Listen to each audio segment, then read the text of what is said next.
I am Joshua, 32 years old, and my own father left me bleeding on an emergency room table because my grown brother had a minor temper tantrum.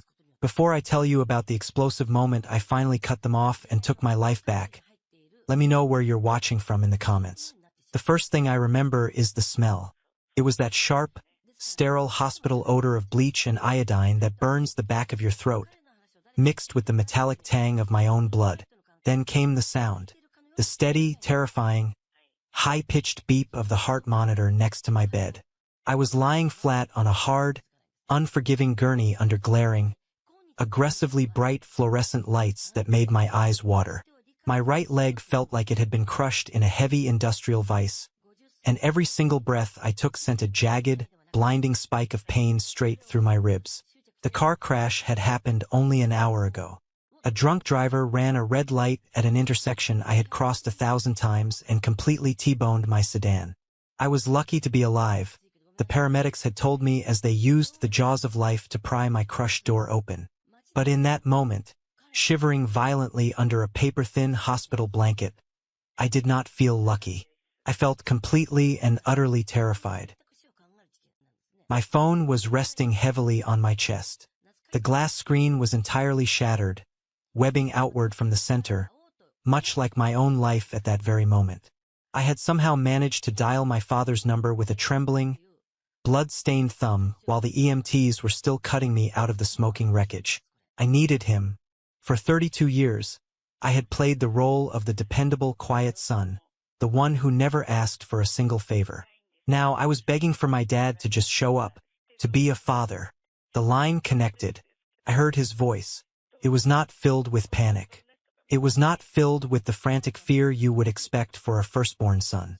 It was cold, clipped, and heavy with deep, unmistakable annoyance. "Are you dying, Joshua?" he snapped immediately. The question hit me harder than the airbag had. I swallowed the thick, copper taste of blood pooling in my mouth and tried to force the words past my bruised throat. "Dad, I was in a crash. The car is completely totaled. My ribs are broken. I can't feel my foot. I am in the ER at Memorial Hospital." A heavy, exasperated sigh echoed through the speaker. I could hear rustling in the background, a muffled, dramatic sob. "Listen to me," Robert said, his tone dropping into a harsh whisper. "Do not call here in a panic and make a big scene. You are in a hospital, so you are fine. The doctors are paid to handle it. Carter needs me right now.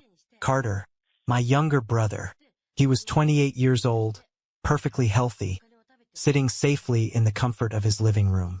I closed my eyes tightly, a single hot tear cutting through the dried blood caked on my cheek. "Dad, I am bleeding. I am entirely alone." "Stop being dramatic."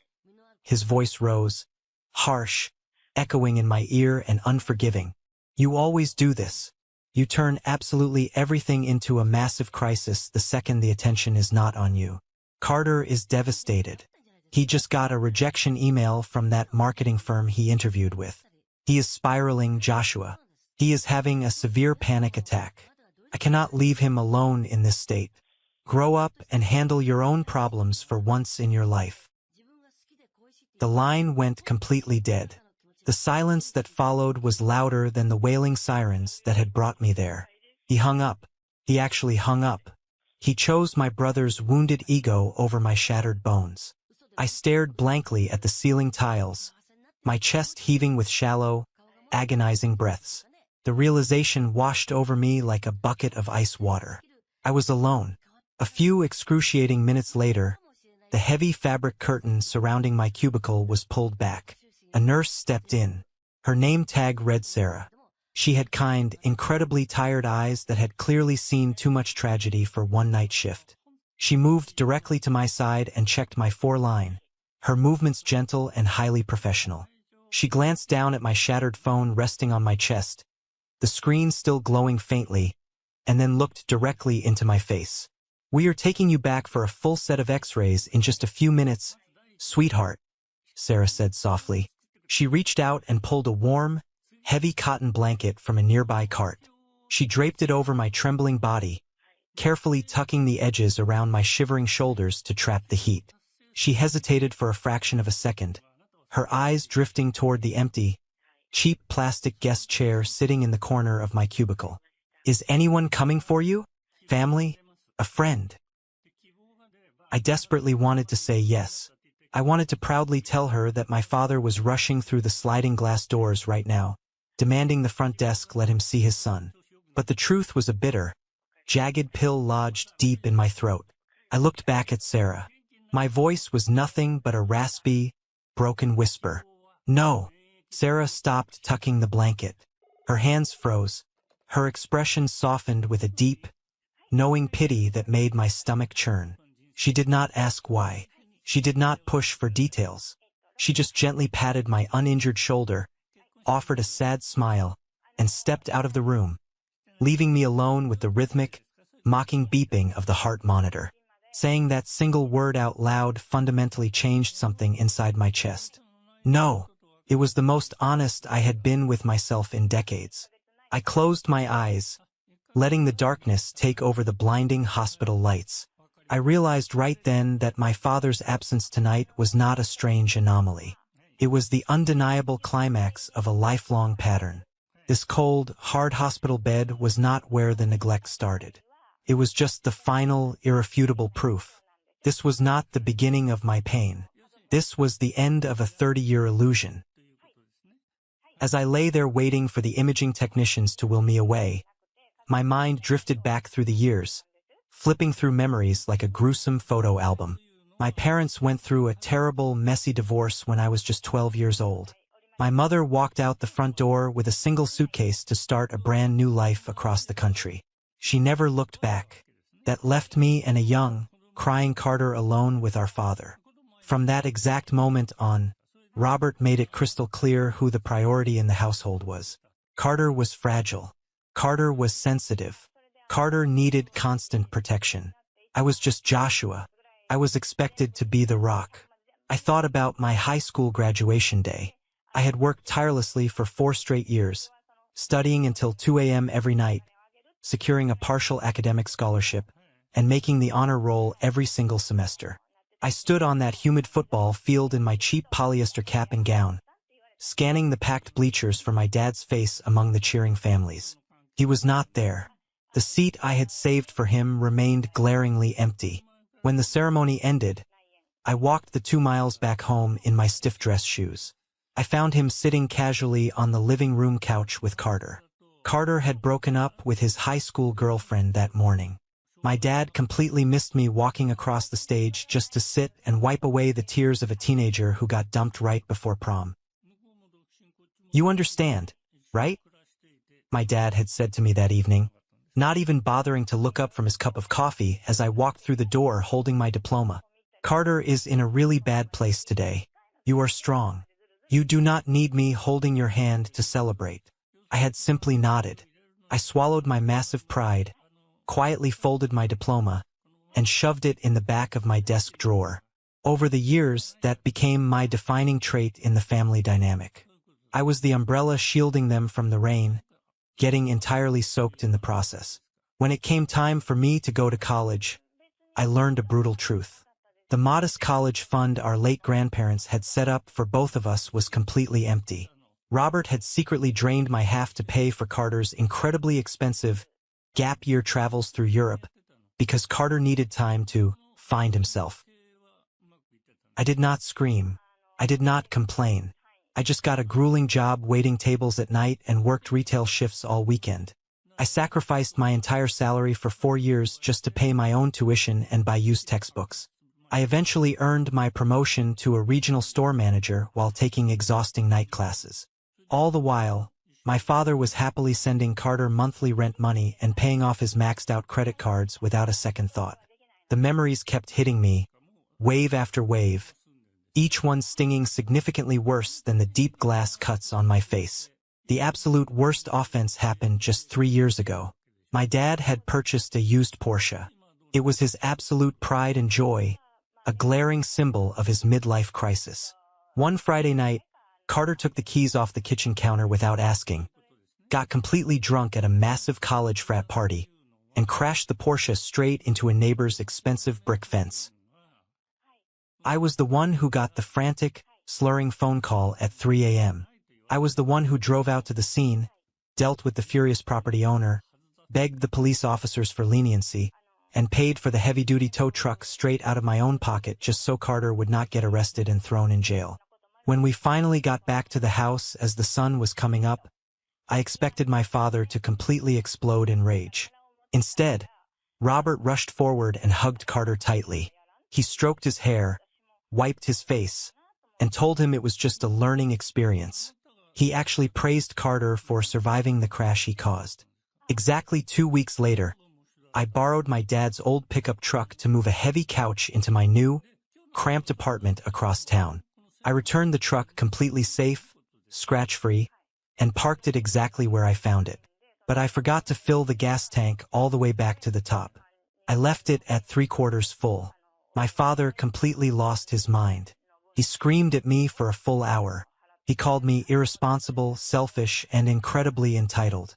He stood right in the middle of my small living room, veins popping aggressively in his neck, aggressively lecturing me on the true value of a hard-earned dollar and my lack of family duty. Lying in the ER, the sheer contrast made me physically sick to my stomach. My constant reliability was never celebrated. It was aggressively exploited. Every single time I fixed one of Carter's massive messes, I was essentially funding my father's endless irresponsibility. I was the family ATM. I paid their utility bills without question when Robert claimed money was tight. I foolishly co-signed loans I should never have touched. The heavy pain medication the nurse finally pushed into my foreline began to take the sharp edge off my physical agony. But my mental clarity was sharper than it had ever been. I had spent my entire adult life desperately trying to earn a father's love by being useful. But competence does not buy love. It only buys more chores and heavier burdens. I had always been their reliable shield. But tonight, bleeding alone under those bright fluorescent lights, I finally decided to fold that shield up. I was entirely done. I forced my heavy eyes open. The hospital room was deathly quiet now. The wall clock read nearly 3 a.m. My right arm was heavily battered, purple bruising already spreading across my bicep, but I could still move my fingers. I reached across my chest for my shattered phone.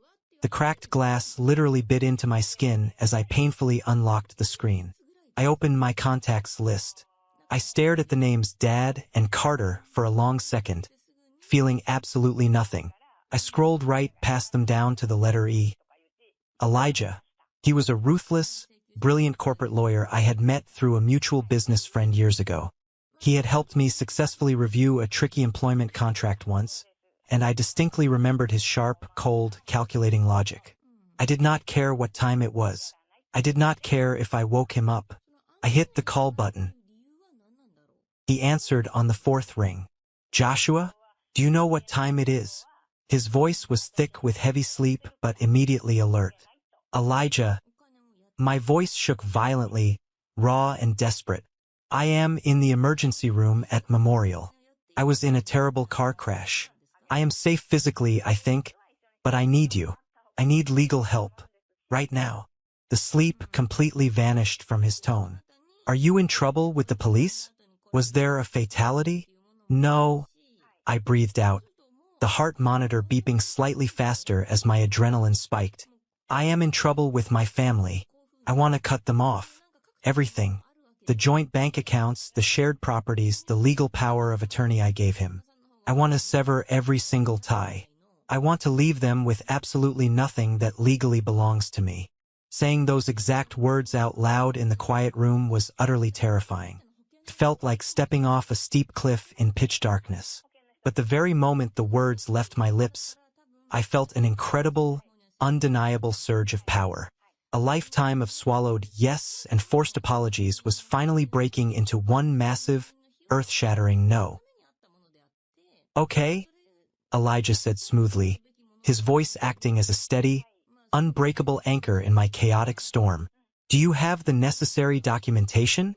Yes, I replied instantly.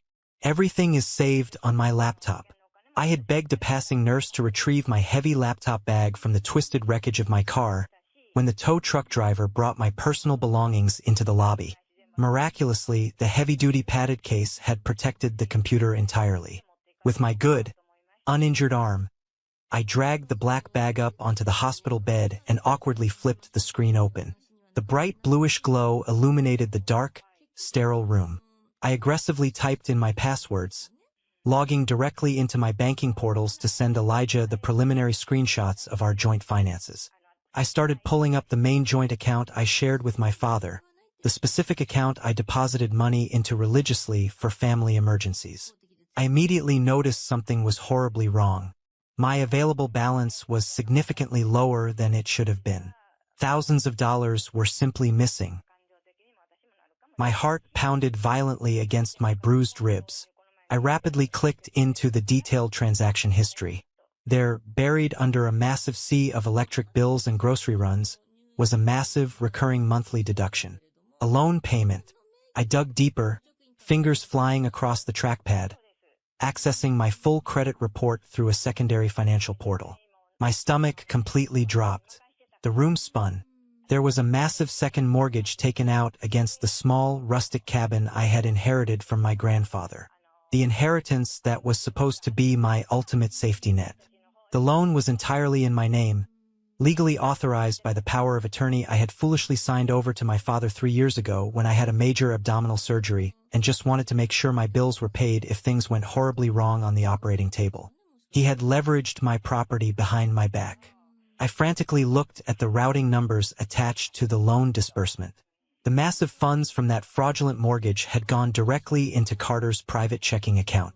Robert had actually used my grandfather's inheritance to fund Carter's lavish lifestyle. His ridiculous designer clothes, his expensive sports car lease, his overseas vacations.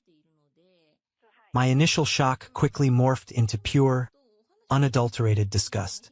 The last remaining, pathetic thread of guilt I felt about cutting them off snapped completely.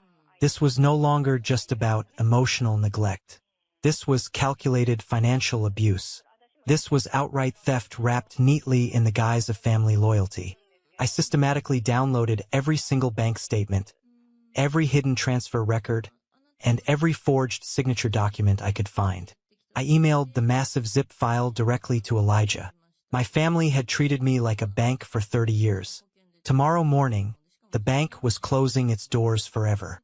Morning sunlight leaked aggressively through the hospital room blinds, casting harsh, straight shadows across the sterile linoleum floor. Exactly at 8 a.m., the heavy wooden door to my room swung open. Elijah walked in. He wore a sharp, perfectly tailored navy suit and carried a sleek leather briefcase. He looked completely out of place in the chaotic medical setting, acting as a quiet, stoic force of absolute order stepping into my personal nightmare.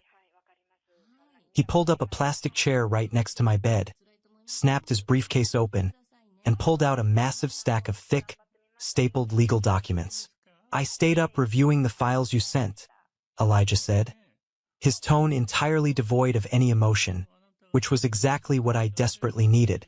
"Your father has systematically siphoned nearly $80,000 over the last 4 years, and that is not even including the fraudulent loan against your inheritance.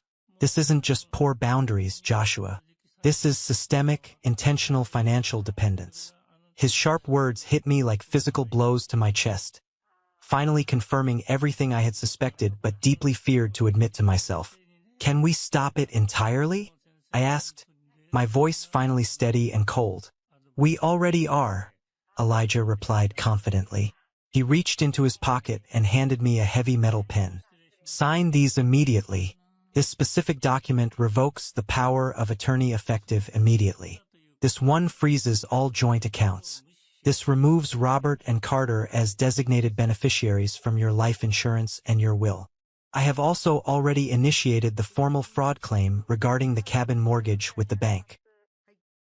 I eagerly took the pen. My right hand was wrapped heavily in thick white gauze, my knuckles badly bruised purple and yellow, but my grip was incredibly firm.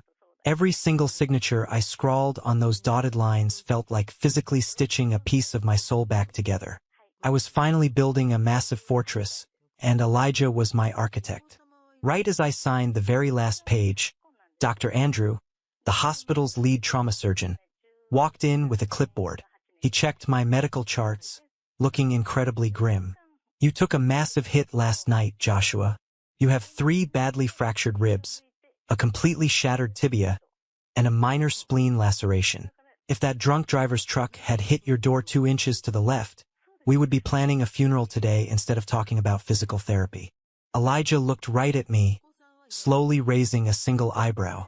My own father had confidently told me over the phone that I wasn't dying and to stop being dramatic. I nodded firmly at Elijah. The shield was officially up. Now we simply wait for the attack. By early afternoon, the heavy doses of painkillers had me drifting in and out of a very restless, uncomfortable sleep. My shattered phone suddenly buzzed violently on the plastic tray table. I reached over and saw a new text message pop up from Dylan. Dylan was an old college buddy, a guy who still hung around my brother Carter from time to time at local bars. The text read, "Hey man, just heard about the terrible crash. That seriously sucks. You at Memorial Hospital? Which room? Might drop by later to check on you." I felt a very brief, pathetic flicker of warmth in my chest. Maybe someone outside actually cared. I typed back slowly, "Yeah, Memorial, room 412. It was a really rough night." Exactly 10 minutes later, I received an automated notification from my email app. It was a security login alert from our shared family cloud account. Out of pure, paranoid curiosity, I immediately checked the recent activity log. I saw a brand new screenshot uploaded just seconds ago directly from Carter's iPhone. It was a text message conversation between Carter and Dylan. Dylan had written, "He's up in room 412 at Memorial. Tell your dad." Carter instantly replied, "Thanks bro, Dad is completely furious that Josh is causing drama. We're heading there right now to set him straight." I stared intensely at the cracked screen, my jaw clenching so hard my back teeth actually ached. Dylan didn't care about my crash or my shattered leg at all. He was actively acting as a scout for my father. The sheer betrayal stung deeply, but it also rapidly sharpened my focus. The rats were actively working together against me. I turned the phone and showed the damning screenshot directly to Elijah, who was sitting quietly in the corner reviewing his extensive legal notes. Elijah did not look surprised in the slightest. He simply closed his leather folder with a snap and checked his expensive watch. "They are coming here to physically intimidate you into silence," he said calmly, leaning back in his chair. "They assume you are physically weak, heavily medicated, and easily compliant like you always have been." I sat up slightly, wincing loudly as my broken ribs protested the movement. I looked toward the door. Let them come. Less than 5 minutes later, I heard the heavy, aggressive, unmistakable thud of footsteps marching down the quiet hallway corridor. I knew that specific walk anywhere in the world. It was the sound of a man who firmly believed he owned the very ground he walked on. My heart hammered wildly against my bruised chest. The storm was finally here. The heavy wooden door to hospital room 412 flew violently open without a single knock. It slammed loudly against the drywall with a massive bang. Robert marched straight into the room, his face flushed and angry, bright red. His tie loosened messily around his thick neck. Carter trailed right behind him, wearing expensive designer sunglasses indoors like some sort of ridiculous celebrity hiding from the paparazzi. He looked perfectly fine. No red eyes, no tears, absolutely no signs of a devastating panic attack. Just the usual bored, highly entitled expression he always wore. Robert did not rush to my bedside to check my injuries. He did not ask how my shattered leg was or if I was in any pain. He stood aggressively at the foot of my bed, planted his heavy hands on his hips, and glared fiercely down at me. "What the hell is wrong with you?" Robert barked loudly, his angry voice echoing in the small room. "Do you have any idea how much unnecessary stress you caused this family today? You deliberately made Carter feel terrible about his job rejection. You were so incredibly selfish, Joshua. I clearly told you we had a major crisis at home, and you fully expect us to drop everything to come hold your hand over a minor fender bender." I looked directly at Carter. "A fender bender?" I asked quietly, slowly gesturing to the massive heavy cast elevating my entire right leg and the multiple 4 tubes running into my bruised arm. Carter scoffed loudly, dramatically crossing his arms over his chest. You always exaggerate absolutely everything. Dad said you were perfectly fine. I needed him here with me. You have a stable salary. I don't. Try having some basic empathy for your family for once in your life. Then, Robert finally shifted his gaze and noticed the man in the sharp suit sitting quietly in the corner of the room. He frowned deeply. Who the hell is this guy? Are you bothering the busy hospital staff now too? Elijah stood up slowly, calmly buttoning his tailored suit jacket. His sheer presence commanded the entire room instantly. My name is Elijah Grant. I am Joshua's legal counsel. Carter let out a sharp, incredibly mocking laugh. A lawyer? Seriously, Josh? What? Are you aggressively suing the guy who hit your car to get some quick settlement money, so you can finally stop whining about your salary? No, I said, my voice dropping an octave lower. The air in the room grew ice cold. I looked my father dead in the eyes, refusing to blink. He is not here for the drunk driver. He is here for you. Robert's face instantly contorted into a wild mix of deep confusion and pure, unadulterated rage. Excuse me? After absolutely everything I did for you? I raised you in my house. I put clothes on your back when your mother left. I paid for your childhood. And this is the respect I get? I have custody of your life. Boy, don't you ever forget it. You didn't raise me. I shot back, the anger I had swallowed for 30 years finally boiling over the edge. You raised an ATM machine. You raised a convenient safety net to fund your favorite child's failures. I looked at Elijah and nodded firmly. Play it. Elijah pulled out his smartphone, tapped the screen once, and placed it flat on the metal tray table. The sterile hospital room was suddenly filled with the cold, echoing recording of the phone call from the night before. Are you dying, Joshua? Stop being dramatic. Carter is devastated. Grow up and handle your own problems for once in your life. The recording stopped abruptly. The heavy silence that followed was completely suffocating. Carter swallowed hard, suddenly looking very small and incredibly nervous. Robert's face completely drained of color. He opened his mouth to speak, to spin a familiar lie, but Elijah ruthlessly cut him off. As of 10 minutes ago, Elijah said, his voice ringing with absolute, terrifying authority, Joshua has officially revoked your legal power of attorney. All joint bank accounts have been entirely frozen and the funds transferred to a secure, private trust. You have been legally removed as beneficiaries from all estate planning. Robert lunged forward wildly, aggressively grabbing the footboard of the hospital bed. You can't do that to me. That money belongs to this family. How is Carter supposed to pay his rent next month? That is exactly the point, Elijah continued relentlessly, pulling out a thick manila folder and slamming it hard onto the table. We also found the fraudulent second mortgage you illegally took out on Joshua's inherited cabin.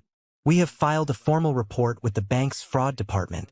If you ever attempt to contact Joshua regarding finances again, we will immediately press criminal charges for identity theft and embezzlement. I watched the exact, terrifying moment my father realized his entire kingdom had collapsed. His mouth hung open in shock. The arrogant posture vanished instantly, replaced by the trembling reality of an old man who just lost his only cash cow. He looked at me, expecting to see the frightened, obedient son he had molded. Instead, he saw a stranger made of pure stone. Here is the thing about power. Once you realize the person holding the leash is actually weaker than you, the leash just falls away. This was the moment that changed absolutely everything. I had finally taken the wheel of my own life. If you've ever had to stand up to toxic family, hit the like button and drop a 1 in the comments. It helps me know I am not alone in this fight. Joshua, please, Carter whined pathetically, his voice cracking loudly. He practically pushed past our stunned father to get closer to my bed. The arrogant sunglasses were quickly ripped off. The extreme entitlement was entirely gone. replaced by the pathetic, crying desperation of a parasite realizing it is losing its host. I don't have a job right now. The rent is due next week. You know my anxiety acts up severely when I don't have financial stability. You can't just abandon me like Mom did. I looked closely at my younger brother. I actively searched my heart for the familiar, painful pang of guilt, the deep urge to fix it, to rescue him like I always did. I waited for the pity to arrive, but there was absolutely nothing there. Just an empty, hollow, incredibly peaceful space. "You are 28 years old, Carter," I said, my voice completely devoid of any emotion. "Your rent is not my problem anymore. Your anxiety is not my problem." I was lying on a gurney coughing up my own blood, and you made it entirely about a marketing job rejection. Do not ever speak to me about abandonment. Robert took a shaky step back, his hands shaking violently at his sides. He pointed a trembling, furious finger at me. "You are dead to me. Do you hear me? You walk down this road today, you lose your family forever. I will make sure everyone in our family knows exactly what a backstabbing, ungrateful son you truly are." Elijah stepped smoothly and intimidatingly between my bed and my father. "This conversation is officially over. You will leave this hospital immediately, or I will have armed security violently escort you out for harassing a trauma patient." My father stared at Elijah with pure venom, then looked at me one last hateful time. There was absolutely no love in his eyes. There was only the bitter, furious hatred of a thief who had been caught red-handed. He violently turned on his heel and stormed angrily out of the hospital room. Carter lingered for a pathetic second, actual tears spilling down his cheeks, waiting for me to break and hand him my credit card. I just turned my head away to look out the window. A second later, the heavy door clicked shut. They were gone. The silence in the room after they finally left was absolutely stunning. It was not the heavy, oppressive, terrifying silence of waiting for an argument to start. It was the clean, crisp, incredibly refreshing silence you feel right after a massive thunderstorm has passed. I leaned my head back heavily against the hospital pillow and let out a long, ragged breath. My broken ribs flared with intense pain, but I actually smiled. For the first time in my entire life, I felt incredibly light. Elijah packed his leather briefcase with precise, highly methodical movements. "They will try to retaliate aggressively," he warned me seriously, snapping the heavy brass locks shut. "Toxic people do not ever surrender quietly. They will use immense guilt. They will deploy flying monkeys to harass you. They will try to completely ruin your reputation online. Let them," I whispered softly. Later that exact night, my new replacement phone began to vibrate incessantly on the bedside table. I picked it up. There were 34 brand new text messages. Most of them were from Robert. "You are destroying this family over a stupid misunderstanding. Carter is hyperventilating on the floor. I hope you are happy with yourself. You owe me your salary for raising you. You are a coward." Then came the furious messages from Carter. "I hate you so much. You were always jealous of me. Dad is right, you're literally crazy." I read them all, feeling entirely detached, as if I were reading a poorly written fictional story about absolute strangers. They were simply playing their greatest hits, desperately trying to trigger the deeply programmed guilt inside me. But the code had been permanently rewritten. I went directly to my phone settings. I clicked on Robert's contact. Block caller. I clicked on Carter's contact. Block caller. I blocked Dylan, the pathetic informant, too. I set the phone down. The screen went dark. The annoying buzzing finally stopped. I lay there in the quiet of the hospital room, peacefully watching the city lights blink through the window. The physical road to recovery would be long. I had months of painful physical therapy ahead of me, massive medical bills to navigate, and a shattered leg to heal. But the mental war was entirely over. I had drawn a massive boundary made of solid steel, and I was finally safe behind it. The first week back in my own apartment was the hardest, and it had absolutely nothing to do with the physical pain. The hospital had officially discharged me with a heavy fiberglass cast securely wrapping my entire right leg, a strict, heavily regulated regimen of painkillers, and a massive stack of medical bills that I would have to carefully navigate over the coming months. Stepping through my own front door, leaning heavily and awkwardly on a pair of cold aluminum crutches, the sheer silence of my home hit me differently than it ever had before. For years, my apartment was just a temporary staging ground. It was simply the quiet place I slept for a few hours between working double shifts, or the place I nervously paced the floorboards while desperately figuring out how to financially cover Carter's latest, inevitably expensive disaster. Now, standing in the small entryway, listening to the hum of the refrigerator, I realized it was a fortress. It was entirely mine. The quiet was no longer lonely. It was completely safe. But as my lawyer, Elijah, had so accurately predicted back in that sterile hospital room, the highly toxic machine I had aggressively unplugged did not just power down quietly. It sputtered, it sparked violently, and it desperately tried to start a massive fire to burn me to the ground. 3 days after I was discharged, I made the foolish mistake of opening my laptop to check my personal email while sitting on my living room couch. I had successfully blocked my father and my brother on my phone, ensuring they could not text or call me directly, but I had not deactivated my old social media accounts yet. I simply hadn't thought about it. A red notification bell popped up on my screen. I clicked it out of pure, mindless habit. It was a public Facebook post from Robert. He had intentionally tagged a dozen extended family members to ensure maximum visibility. It was an absolute masterclass in emotional manipulation and public gaslighting. Sometimes the people you sacrifice your entire life for are the ones who betray you the deepest. The incredibly dramatic post read, I raised my boys as a dedicated single father. After the brutal divorce, I fought aggressively for full custody because I loved them. I gave them absolutely everything. I worked my fingers to the bone to provide a solid roof over their heads and warm food on their plates. I sacrificed my own happiness. And today, in my old age, I learned that family loyalty means absolutely nothing to some people. Please pray for my youngest son, Carter, who is going through an incredibly dark, depressive time right now, while others in this family arrogantly turn their backs on us over petty, insignificant financial grievances. Family is supposed to be forever. I sat completely frozen, staring at the glowing screen. The sheer, unadulterated audacity of the post was breathtaking. My jaw clenched so tight my teeth ached. He had successfully, shamelessly rewritten our entire family history in a single, perfectly crafted paragraph.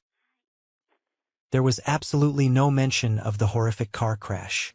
There was no mention of me bleeding alone on a cold hospital gurney while he complained about Carter's hurt feelings. There was no mention of the fraudulent, illegal second mortgage he secretly took out against my grandfather's inheritance to fund Carter's designer wardrobe. To the outside world, to our aunts and uncles and old family friends, I was just a bitter, wealthy, incredibly ungrateful son who had inexplicably abandoned his poor, struggling, heroic father. The comments section beneath the post was a disgusting swamp of enablers. Extended family members I hadn't seen or spoken to in a decade were piling on with eager judgment. So incredibly sorry, Robert. Kids these days have absolutely no respect for their elders. Stay strong. Loyalty is everything. He will realize his mistake eventually. You are a great father. Don't let anyone tell you otherwise. We are praying for Carter. My chest tightened painfully. A hot flush of pure rage crawled up my neck. My hands hovered aggressively over the laptop keyboard. Every single survival instinct I had developed over 30 years screamed at me to defend myself. I desperately wanted to type out the brutal truth. I wanted to publicly post the audio recording of him telling me to stop being dramatic while I was literally coughing up my own blood. I wanted to upload the highlighted bank statements clearly showing how he stole my inheritance to buy Carter a luxury watch. I wanted to aggressively burn his fake public image right to the ground and watch the ashes scatter. My heart pounded violently against my bruised ribs. The pure adrenaline made my hands shake over the keys.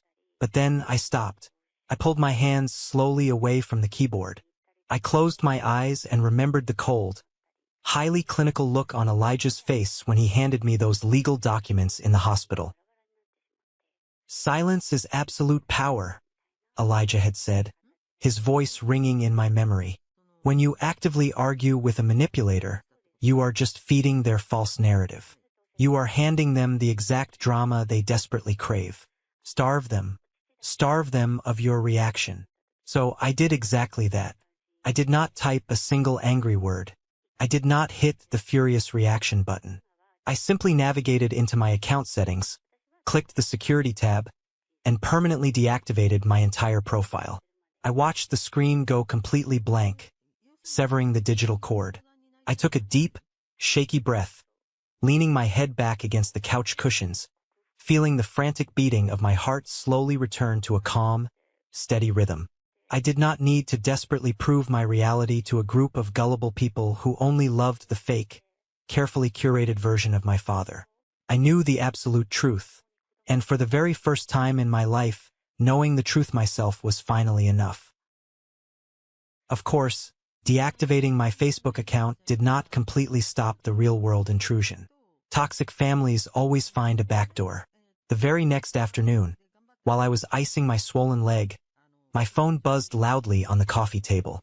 It was a lengthy text message from Uncle Thomas, my father's older brother. Thomas was a man who aggressively prided himself on keeping the peace, which in our highly dysfunctional family always meant forcing the innocent victims to apologize just so the abusers wouldn't make an uncomfortable scene at Thanksgiving. "Joshua," the text read, jumping right to the guilt trip. "Your dad called me crying his eyes out this morning.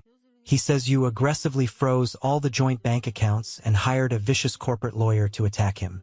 You need to call off the dogs right now. I don't care what silly argument you guys had yesterday. You do not ever involve lawyers with your own flesh and blood. You are completely destroying your father's health with this stunt. Be the bigger person, pick up the phone and call him. He is your blood." I read the text twice. A month ago, receiving a message exactly like that would have sent me into a devastating tailspin of immense guilt. I would have frantically drafted 10 different apologies, desperately trying to explain my side of the story while simultaneously begging for their forgiveness just to make the anxiety stop. Now, sitting in my quiet, safe apartment, I just felt profoundly exhausted by the sheer predictability of it all. Uncle Thomas was the classic flying monkey. He didn't care about my physical injuries or my well-being. He just wanted me to quickly get back in line, take my designated beating, and resume my role as the family ATM so Robert would stop complaining to him. I decided to reply, but only once. I typed slowly and deliberately. "Uncle Thomas, I was in a severe car crash that nearly killed me. Dad explicitly refused to come to the hospital because Carter was sad about a minor job application. Furthermore, my lawyer discovered Dad took out a massive, fraudulent loan against my inheritance using my forged signature. I am not having an argument. I am actively protecting myself from total financial ruin and severe emotional abuse. Please do not contact me about this situation ever again." I hit send. Thomas replied almost immediately, completely ignoring the terrifying facts I just presented. "There are always two sides to every story, Josh. You are taking this way too far. You will deeply regret this extreme behavior at his funeral one day." The deliberate mention of a funeral didn't even make me flinch. It was a cheap, highly manipulative tactic. I realized right then that if my father died tomorrow, I would mourn the dad I always wished I had, but I would not shed a single tear for the man who actually existed. I blocked Uncle Thomas's phone number without typing another word. The steel boundary was holding perfectly. Just an hour later, my phone rang. It was Elijah. I answered immediately. His voice was sharp, highly professional, and entirely comforting in its cold logic. "I wanted to update you on the bank fraud investigation," Elijah said smoothly, the crisp sound of flipping paper documents echoing clearly on his end of the line. "The bank's aggressive legal team completely reviewed the original power of attorney documents and the forged signature on the secondary cabin mortgage. Because you officially filed the fraud report and provided our evidence, the bank is holding Robert completely and solely liable for the entire remaining balance of the massive loan he took against your property. They are aggressively freezing his personal assets until the debt is fully satisfied. I let out a long, heavy breath, sinking deeper into the couch. What does that actually mean for him practically, Elijah? Practically. Elijah paused, a hint of dark satisfaction in his usually neutral tone. It means your father is going to have to immediately sell his precious Porsche and likely downsize his house just to avoid a federal criminal indictment for bank fraud. And Carter is going to lose his monthly allowance permanently. The bank will seize what they need. Your personal assets, however, are completely detached and legally protected. You are safe, Joshua. They cannot touch your salary, your property, or your future ever again. I hung up the phone and looked around my quiet living room. I had spent my entire adult life terrified, believing that if I ever stopped carrying their massive weight, my entire world would violently collapse. But the world didn't collapse. Only their parasitic, highly dependent world collapsed. Mine was just truly beginning. While the toxic blood relatives I had spent my entire life blindly serving were busy crucifying my name on the internet, an entirely different kind of family started to emerge quietly from the woodwork. Started very small. A few days after the ridiculous Uncle Thomas incident, I heard a soft, hesitant knock on my front door. I grabbed my aluminum crutches, hauled myself upright, and hobbled over, looking carefully through the peephole.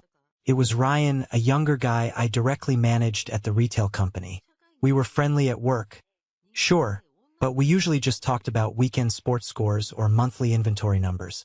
We never talked about deep, personal issues. I unlocked the deadbolt and opened the door. Ryan was standing there awkwardly holding two massive, heavy aluminum trays of baked ziti and a large, overflowing grocery bag. He looked slightly nervous but entirely genuine. "Hey boss," Ryan said, shifting the heavy trays to balance them. "The team at the store heard about the terrible crash. We know you worked incredibly hard to get that big promotion right before this happened, and we really didn't want you stressing out about cooking or shopping while you're laid up in a cast. I brought enough baked pasta to feed you for a solid week, and some fresh groceries for the fridge." I was completely stunned. I stepped back awkwardly to let him into the apartment. "Ryan, you really didn't have to do this. I'm fine. I can order delivery." "Shut up, man," Ryan laughed gently, walking straight to my small kitchen and efficiently loading the food into my refrigerator. "You literally never ask anyone for help. Ever. We noticed that, so we decided not to ask your permission, we just brought it. The whole store pitched in for the groceries. We need our best manager back on his feet, but take your time. We have the sales floor completely covered." He didn't pry into my family situation. He didn't ask awkward questions about why my father wasn't there taking care of me. He didn't ask why I was recovering entirely alone. He just saw a genuine human need and quietly filled it. As he walked out the door a few minutes later, giving me a quick, supportive fist bump, I felt a strange, hot prickling sensation behind my eyes. The very next morning, I opened my front door to grab the Daily Mail. Sitting perfectly centered on my welcome mat was a small, neatly packed care package. It had a fresh bag of my absolute favorite dark roast coffee, a box of high-end waterproof bandages, and a handwritten note taped to the top. The note read, "Saw you struggling heavily with the crutches on the front stairs yesterday afternoon. If you ever need me to take out your heavy trash, run a quick errand to the pharmacy, or just want to sit on the back porch and drink a cold beer without having to talk, just knock hard on apartment 4B. Luke." Luke was my next-door neighbor. We had lived right next to each other for over 2 years and had rarely exchanged more than a polite, quick nod in the hallway while passing. Yet here he was, offering exactly the kind of quiet, undemanding, solid support my own father had never been capable of giving me in 30 years. But the specific moment that finally broke me wide open came late that evening. My phone buzzed loudly with a text from an unsaved phone number. I almost deleted it instantly, assuming it was just another flying monkey dispatched from my father's angry camp. But the short preview text caught my eye. It was from Nathan. Nathan was my older cousin, Uncle Thomas's oldest son. He had moved away to Chicago years ago for work and largely stayed far out of the toxic family drama. "Joshua," The long text message read, "I saw your dad's ridiculous, highly manipulative post on Facebook before you deactivated. I just wanted to reach out privately and tell you that I see entirely through his lies. I always have. I saw exactly how they treated you when we were kids. Carter was always the chaotic storm, and you were always forced to be the umbrella. It was never fair, and you absolutely did not deserve it. I am so incredibly sorry about the crash and what you were going through. Please let me know if you need anything at all. I am firmly in your corner." I read the words, "You were forced to be the umbrella." I read them again and again. I dropped the phone heavily onto the living room couch. I sat down heavily on the cushions, leaned forward, and buried my face deeply in my hands. And for the very first time since the horrific, deafening sound of crunching metal during the car crash, for the very first time since hearing my father's incredibly cold voice dismiss my pain in the emergency room, I cried. I did not cry out of sadness. I did not cry out of grief for the family I lost. I cried out of pure, overwhelming, exhausted relief. I cried because finally, someone actually saw me. Someone completely validated my reality without me having to beg, explain, or present a massive, stressful presentation of legal evidence. I wept until my chest heaved violently and my broken ribs ached fiercely. I let go of 30 years of deeply buried resentment, washing it completely away with heavy tears I should have shed decades ago. Blood absolutely does not make a family. Blood just makes you biologically related. Family is the people who willingly stand in the dark with you when the lights go completely out. Family is the hardworking coworker who brings you hot food. Family is the quiet neighbor who offers to take out your heavy trash. Family is the distant cousin who bravely calls out the abuser. I had a loving family all along. I just had to aggressively clear out the toxic waste in my life to finally see them standing there. Months slowly passed. The heavy, suffocating, humid summer heat eventually gave way to the crisp, cool, refreshing air of autumn. My physical recovery was absolutely brutal. There were dark days when the throbbing pain in my shattered tibia was so intense I could barely make it from my bed to the kitchen to get a glass of water. Physical therapy was a grueling, sweat-inducing, highly painful nightmare of constantly stretching stiff muscles and aggressively retraining my broken body to simply carry its own weight again. But with every single painful step I took in that clinic, I was getting significantly stronger. My bones were actively knitting back together, thicker and far more resilient at the exact breakpoints. And my mind was doing the exact same thing. The specific day the orthopedic doctor finally took the loud mechanical saw and cut the heavy, suffocating fiberglass cast off my right leg was a massive milestone. My leg looked pale, thin, and highly atrophied.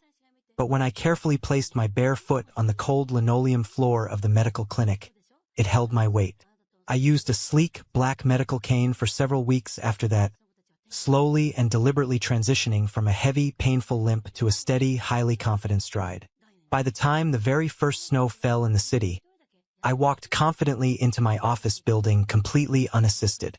My promised promotion had been faithfully held for me by upper management. I stepped into my brand new corner office, looked at the shiny brass nameplates sitting on the heavy mahogany desk, and realized something incredible. For the first time in my entire life, every single dollar of my new, higher salary belonged entirely to me. There were no phantom, aggressively inflated utility bills to pay for Robert. There were no emergency financial bailouts for a younger brother who completely refused to grow up and get a job. The deep, burning resentment I used to feel over my stolen college fund slowly faded away, replaced by the sheer pride of knowing I built my success with my own two hands. My bank account was steadily growing. My credit score was flawless, and my future was a completely blank, beautiful canvas. I sat back in my comfortable leather chair and looked out the large glass window at the bustling city below. I realized something highly profound that snowy morning. I had not heard a single solitary word from Robert or Carter in over 6 months. After Elijah's incredibly aggressive, ironclad legal threats regarding the inheritance fraud and the frozen bank accounts, they had simply vanished into thin air. They never reached out to apologize for abandoning me. They never sent a cheap get-well card. They never once called to ask if my leg had healed properly or if I was still in physical pain. They simply found new, easily manipulated victims to complain to and new, pathetic ways to survive without their designated ATM machine. In the very beginning, during those first few terrifying weeks alone in my apartment, a tiny, deeply damaged part of my inner child had secretly hoped they would realize their massive, catastrophic mistake. I had foolishly hoped the sudden shock of losing me would wake my father up. I had hoped he would show up at my front door, crying real tears, begging for my forgiveness, and finally realizing my true worth as his son. But as the long months rolled by, that pathetic hope completely evaporated. And it wasn't replaced by deep sadness. It was replaced by immense, overwhelming gratitude. If they had actually apologized, I might have been foolish enough to let them back into my life. Their absolute, cowardly silence was the greatest gift they could have ever given me.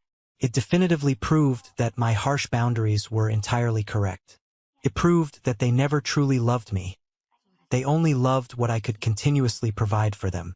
When the free provision permanently stopped, the relationship instantly ceased to exist. I recently drove past the quiet suburban neighborhood where I grew up. I didn't plan the route intentionally. It was just a random detour due to heavy highway traffic. I drove slowly past the old, familiar house. The front lawn looked slightly unkempt and overgrown. The driveway was completely empty. There was no fancy, expensive Porsche parked proudly out front anymore. The bank had clearly taken it, just as Elijah promised. I looked at the house where I had spent decades desperately trying to earn a father's love that simply did not exist. I didn't feel anger burning in my chest.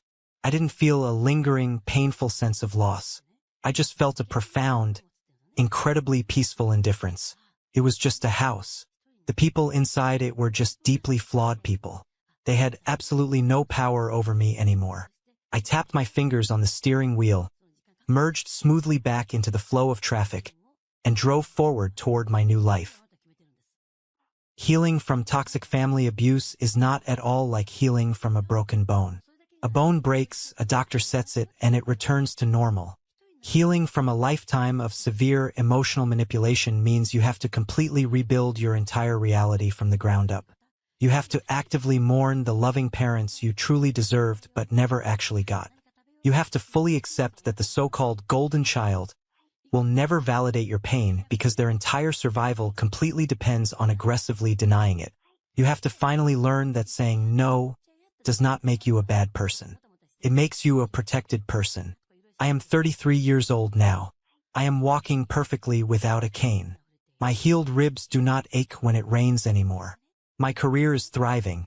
My savings are totally secure, and my circle of friends, my carefully chosen family, is fiercely loyal and incredibly kind. The horrific car crash that nearly ended my life was actually the terrifying catalyst that finally started it. They arrogantly thought leaving me bleeding in that emergency room would firmly remind me of my lowly place. They thought it would permanently break my spirit and force me to beg on my knees for their tiny scraps of affection. Instead, it completely woke me up. It armed me with the truth. It gave me the brilliant clarity to pick up the pen, firmly sign those legal documents, and completely erase them from my story forever. I stopped bleeding for their fake approval. I stopped setting myself on fire just to keep them warm.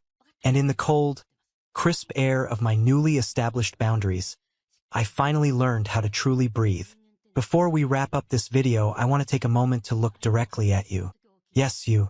If you are listening to my story and feeling a tight knot in your stomach because this dynamic sounds a little too familiar in your own life, I need you to hear this very clearly. Loyalty is a beautiful human trait, but blind loyalty to toxic blood relatives is a miserable prison sentence. We are culturally conditioned to believe that family is an unconditional bond, that we must quietly tolerate endless emotional abuse, blatant financial exploitation, and severe disrespect just because we happen to share the same DNA. That is a dangerous, highly manipulative lie designed to keep you trapped. The biggest educational lesson I learned from this entire nightmare is that you absolutely cannot heal in the exact same environment that made you sick in the first place. Setting a firm, non-negotiable boundary is not an act of cruelty. It is the ultimate act of self-preservation. When you cut off a toxic family member, you are not destroying the family. You are simply refusing to participate in the destruction of yourself. Your hard-earned salary, your rightful inheritance, your mental health, and your daily peace of mind belong exclusively to you. Do not ever let anyone use the word family as a lockpick to break into your life and steal your joy. You do not owe anyone your survival. You do not need to wait for a fake apology that will never come to find your own closure. You are fully allowed to walk away. You are fully allowed to be happy. If this story resonated with you, or if you found genuine value in these lessons, please drop the word good in the comments below. Or better yet, share the most important lesson you are taking away from my experience. Let's build a strong community of people who bravely choose peace over toxic loyalty. Thank you so much for listening. Thank you for your incredible support. And remember, your life belongs to you. Take the wheel.